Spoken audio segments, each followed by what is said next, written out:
What's up, everybody? All right, it's been a minute since I've done one of these videos, but man, oh man, what a movie to come back to. Deadpool and Wolverine. It's a Deadpool movie, so I'm gonna try to do this in a way that is kind of spoiler free, because I do just think that everybody deserves a chance to see movies without having any kind of spoilers ruin that experience for them. So I do have some thoughts on this. With that being said, let's get into it. Here we go.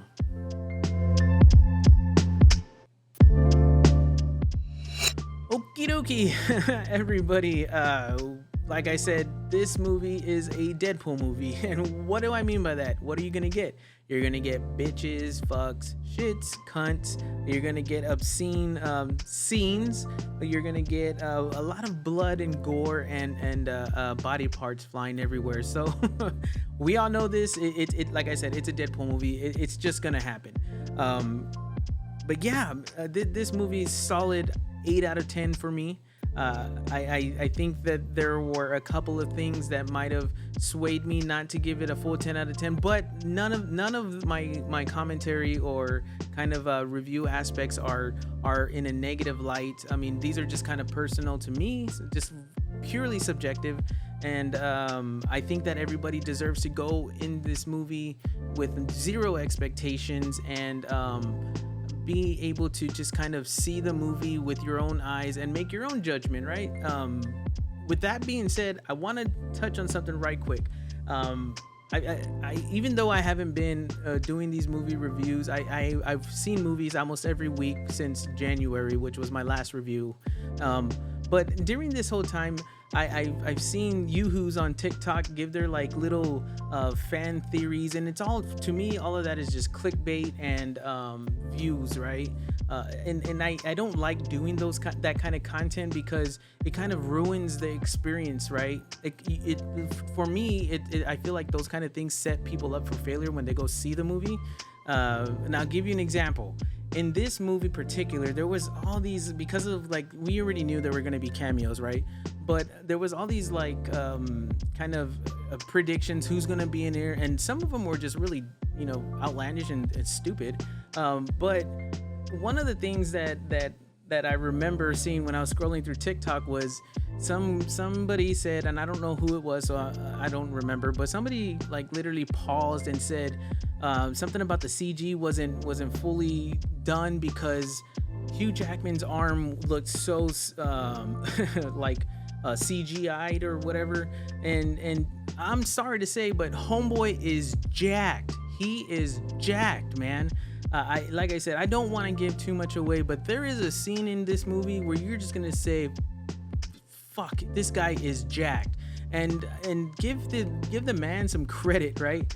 If you've never seen what he does to prepare to get into Wolverine form, go check it out. Like, he's nuts. And so that's kind of like what I'm kind of alluding to, is like they're thinking that because the arm was CGI'd, right, that something else is in its place, or he's holding something or something, or rather, just go into the movie, watch it without any kind of expectations, get all those yoo-hoos little predictions out of there. But yeah, no, just go see the movie and enjoy it. The other thing that kind of was on the cusp of ruining things for everybody was the cameo predictions. Like I said, we already knew we were gonna get cameos. The trailer actually ruined it for me, and I'm not gonna say who was a cameo that the trailer ruined, because there are people that do not like to see trailers for this reason. And again, it just ruined it for me, and I think that's one of the things that I knocked the movie for, just to not give it a 10 out of 10, because I feel like if they didn't reveal that person in the trailer, that I probably would have been like, oh fuck, right? Like, the experience is what I go for. The experience is what I review these movies for. And I think, like I said, if they didn't reveal that cameo in the trailer, I think I would have probably rated it so much higher, because oh my god, I just love that person so much, and awesome. I can't say enough. But yeah, like I said, it's a Deadpool movie. You're gonna get cameos, and I think another reason why I couldn't give it a 10 out of 10 was the focus on the cameos. While I love the cameos, while I loved everybody that played in there, and did really, really, really well. Not surprisingly, by the way, it took away from it. It took away from me the movie experience, and the reason why is because I feel like the pace of the movie just kind of slowed down as every cameo was introduced. Like it just slowed down, and then it would go back to the story, and then it would slow down and then go back. Like for me, I think the continuity break because of the cameos was just kind of a hindrance for me. But again, none of my points are that I had a little bit of trouble with are like really will make or break this movie at all. I mean, this is all subjective, like I said, just my humble opinion. There's gonna be people that love this movie. There's gonna be people that hate this movie. There's gonna be people that just probably gonna walk out because of how obscene it is, and that's another point. It really shuts the doors on people saying that Disney can't make a rated R movie, and those people that were kind of worried, me being one of them, that Disney couldn't make a proper Deadpool movie. I really feel like Disney just said, here's the keys to the castle, go do what you do and make it successful, because they did a Deadpool movie. Now, there were some scenes in there that I felt that, like, because you're doing a Deadpool movie, just let the motherfucker play out. Again, don't want to spoil it, but there's a couple of scenes where it cuts just before the awesome part could happen. And I don't understand why they did that, because it's a Deadpool movie. We've already seen heads get chopped off in this movie and legs and all that stuff, right? But then on some of the action points, they want to stop and cut right when you want to see that instant kind of action that I don't want to say, but there is something that I was like, crap, I wanted to see that. And they don't really address it, and it kind of sucks, right? It kind of sucks. So I think that's another point, is like, if you're gonna make a Deadpool movie, make it 100% a Deadpool movie, because I just felt like at that point Disney kind of had to step in and be like, we got to keep some of this a little bit PG-13, but again, doesn't take away from the movie at all. Go see this movie. It's pretty fucking good and fun. And speaking of fun. Again, I know some of my points about this movie may not be directly to the movie, and it's really because I want to focus in on the experience, the vibe. This is one of those movies that is it gonna save the Marvel universe? I don't know, because I didn't get that kind of sense from the direction that the movie ended up taking. But is it gonna save theaters? Maybe.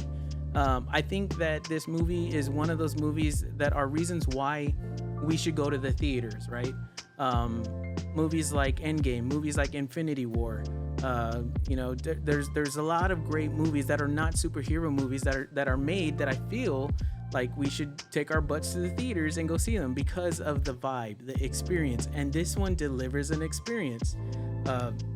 And when I review movies, I don't like to focus on like CGI. I don't like to focus on too much on the acting. It's really like the experience that I get when I watch this movie. That's what makes me give it a rating. And the rating that I gave this one was an 8 out of 10 because it was fucking fun. I was laughing. I didn't cry, but there's gonna be some scenes that you would experience in a theater that you wouldn't have the same vibe or feeling sitting at home and watching it on your TV. I think since COVID, we became accustomed to watching movies and TV shows and staying at home, because I think it was HBO Max at the time, not Max, was releasing their whole entire catalog for that year on a home streaming service. And I think that, like, because of that, we became accustomed to sitting at home with a couple of buds of ours and watching these movies. This is one of those movies you want to go to the theaters, and because people were laughing loud, and it's a vibe, it's a feeling, and you can't get that or recreate that sitting at home. It just won't happen.